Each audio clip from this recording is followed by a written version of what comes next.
Cześć, z tej strony Karol Bocian. Przejdźmy sobie przez tutorial od AirDev o tym, jak tworzyć aplikację w Bubble. Jest to tutorial dla początkujących, więc jest to opowieść o początkach dla osób, które dopiero zaczynają robić coś w Bubble.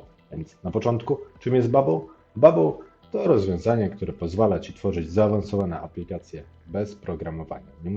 Nie musisz umieć programować, żeby po prostu zrobić takie aplikacje. Musisz oczywiście myśleć, ale nie musisz znać żadnego języka programowania, tylko trochę logiki i mieć zmysł estetyczny.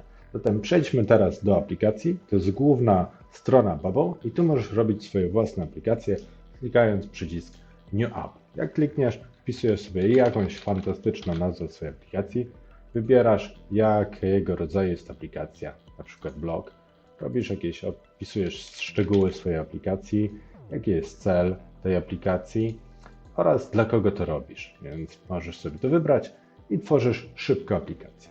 Bubble na dzień dobry pokażę Ci asystenta, z którym możesz przejść i wybrać sobie jakieś rzeczy, albo możesz z niego zrezygnować.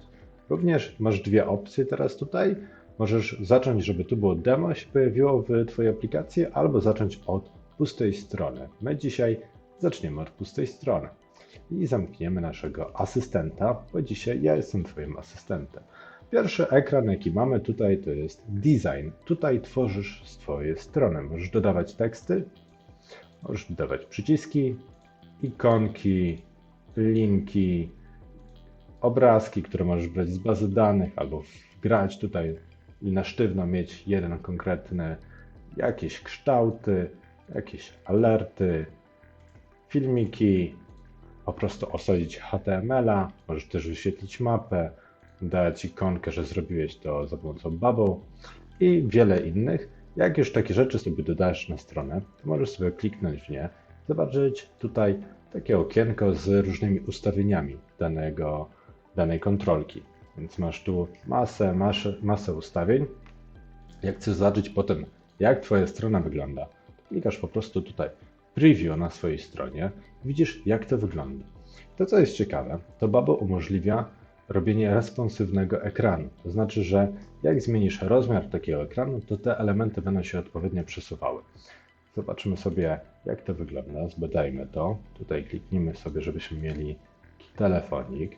Więc teraz możemy sobie zmniejszyć ekran i widzieć, jak działają te wszystkie kontrolki, jak one się ustawiają. Na przykład tutaj, że to wjeżdża na siebie, ale w tym naszym dzisiejszym tutorialu nie będziemy skupiali się na tym, żeby ten widok był responsywny i działał pięknie na przykład właśnie jakimś dużym ekranie i też na takim malutkim, tylko ustawimy sobie, żeby nasza strona miała sztywną szerokość.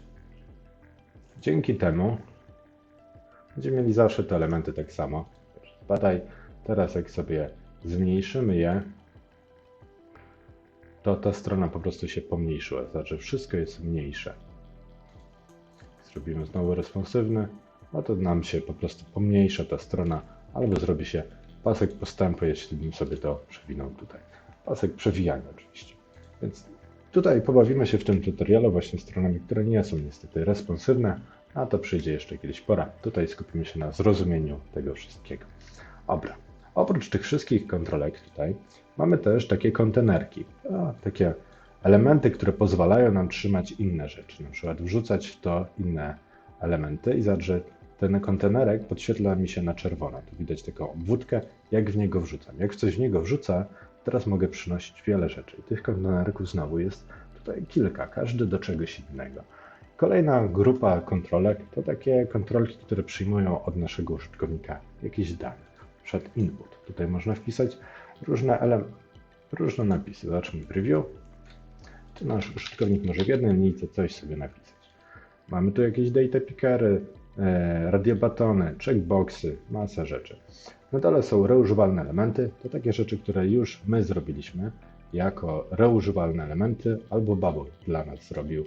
Na przykład to jest taka stopka na naszej stronie i ją możemy wykorzystać na naszej stronie właśnie w ten sposób, że sobie tutaj przyniesiemy i dodamy jako stopkę, która w wielu miejscach będzie używalna. Takie reużywalne elementy to są po prostu takie mini stronki, które składają się z wielu kontrolek.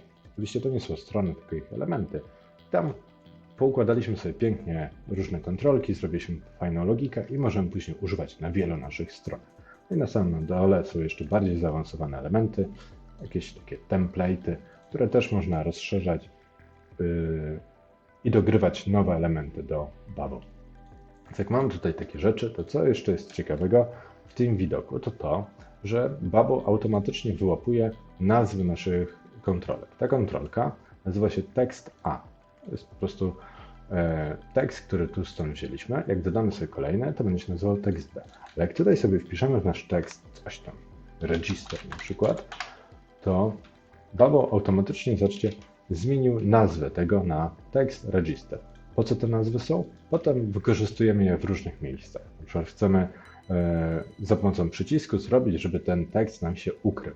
Będzie nam potrzebna nazwa, który tekst mamy ukryć. Właśnie po tym będziemy się odnosili do tego. Tutaj, jak patrzymy jeszcze na tę kanwę, możemy zobaczyć, są różne ciekawe ustawienia. Jedno z ciekawszych to jest tu właśnie pod tą zakładką Grid. Możemy sobie zobaczyć takie kreseczki i wtedy ładniej układać nasze rzeczy na tej przestrzeni, na tej planszy, bo widać, gdzie one mniej więcej są. Tutaj można zaznaczyć różne elementy, na przykład, żeby nam dociągało do jakichś linii albo do gridów, żeby nam szło, zobaczcie, jak jest jakaś grupa, pokazują nam się takie pionowe, poziome elementy, to właśnie do tych kwadracików, które tutaj są, one nam dociąga kontrolki i pomaga właśnie nam lepiej ułożyć rzeczy. Można jeszcze dociągnąć do krawędzi i do gridów, więc też te krawędzie są tworzone przez inne elementy, więc można sobie łatwiej łapać. I jeszcze można sobie zobaczyć granice grup, bo teraz, tu jest Show Element Borders. Zobaczcie, teraz nagle podświetla nam się wszystkiego elementy, bo ten na przykład textbox, wyświetlał nam się textbox, przyjrzyjcie się, świeci się na niebiesko teraz jego granica, ale jak ukryję znowu te granice i odznaczę ten element, nagle nie widać tej granicy. Ale jak zaznaczę znowu Show Element Borders, mam na szaro takie granice, dzięki temu widzę, jak mniej więcej można układać te elementy. Jak zrobię preview, to tych granic nie będzie widać. One są tylko po to, żeby nam, deweloperowi, było łatwiej układać te elementy.